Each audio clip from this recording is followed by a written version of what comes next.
ಚಿತ್ರದುರ್ಗದ ಒಬ್ಬ ವ್ಯಕ್ತಿ ಕೊಲೆಯಾಗಿದ್ದಾರೆ, ಬೆಂಗಳೂರಿನಲ್ಲಿ ಕೊಲೆಯಾಗಿದ್ದಾರೆ. ಕೊಲೆಯಲ್ಲಿ ಅವರು ಕೆಲವ್ರನ್ನ ಅರೆಸ್ಟ್ ಮಾಡಿದ್ದಾರೆ. ಅವರ ಇನ್ವೆಸ್ಟಿಗೇಷನ್ ಎನ್ಕ್ವೈರಿ ಮಾಡುವಾಗ ದರ್ಶನ್ ಅವರು ಹೆಸರು ಕೂಡ ಬಂದಿದೆ ಅಂತ ಹೇಳಿದ್ದಾರೆ. ಹಾಗಾಗಿ ಅವರನ್ನು ಕೂಡ ತನಿಖೆ ಮಾಡೋದಕ್ಕೆ ಕರ್ಕೊಂಡು ಬಂದಿದ್ದಾರೆ ಅಂತ ಮಾಹಿತಿ ಇದೆ. ಅದ್ರ ಮೇಲೆ ತನಿಖೆ ಆಗೋವರೆಗೂ ಕೂಡ ನಾವೇನು ಹೇಳೋಕ್ಕಾಗಲ್ಲ. ಅವರು ನೇರವಾಗಿ ಇನ್ವಾಲ್ವ್ ಆಗಿದ್ದಾರಾ ಇಲ್ವಾ, ಅಥವಾ ಯಾವ ಕಾರಣಕ್ಕಾಗಿ ಮರ್ಡರ್ ಆಗಿದೆ, ಇವ್ರ ಹೆಸರು ಯಾಕೆ ಬಂದಿದೆ ಅಲ್ಲಿ ಅನ್ನೋದನ್ನೆಲ್ಲ ತನಿಖೆ ಮಾಡಿದ ನಂತರನೇ ಗೊತ್ತಾಗುತ್ತೆ.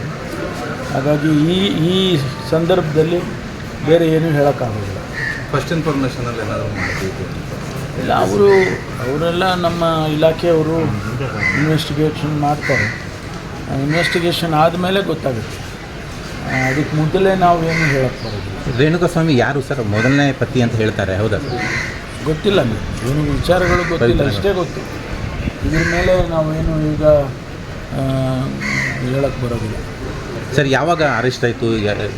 ಎಲ್ಲಿದ್ದಾರೆ ದರ್ಶನ್ ಈಗ ಅಂತ? ಇಲ್ಲ, ಅವರು ಮೈಸೂರಿನಲ್ಲೇ ಅರೆಸ್ಟ್ ಮಾಡಿದ್ದಾರೆ. ಮೈಸೂರಿಂದ ಬೆಂಗಳೂರಿಗೆ ಕರ್ಕೊಂಡು ಬಂದಿದ್ದಾರೆ. ಅವರು ಯಾರು ನಮ್ಮ ಇಲಾಖೆಯವರು ಅವ್ರನ್ನಲ್ಲಿ ಇಟ್ಕೊಂಡಿದ್ದಾರೆ ಮತ್ತು ಅವ್ರನ್ನ ಎನ್ಕ್ವೈರಿ ಮಾಡ್ತಾ ಇದ್ದಾರೆ, ತನಿಖೆ ಮಾಡ್ತಿದ್ದಾರೆ. ಎಲ್ಲ ಇಲಾಖೆಗೆ ಸಂಬಂಧ. ದರ್ಶನ್ ಅವ್ರ ಸೂಚನೆ ಇತ್ತಂತ ಸರ್?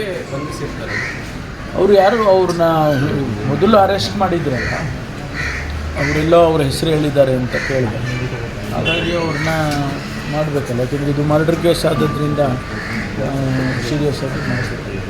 ಅಲ್ಲ ಸರ್, ದರ್ಶನ್ ಪತ್ರ ಅಂತ ಹೆಂಗೆ ಇದು ಆಯಿತು? ಅಲ್ಲ, ಅವರು ಹೇಳಿರ್ಬೋದು, ಗೊತ್ತಿಲ್ಲ ನನಗೆ, ಡೀಟೇಲ್ಸ್ ಗೊತ್ತಿಲ್ಲ. ಅದು ಅವ್ರ ಹೆಸರು ಹೇಳಿರ್ಬೋದು ಅಂತ.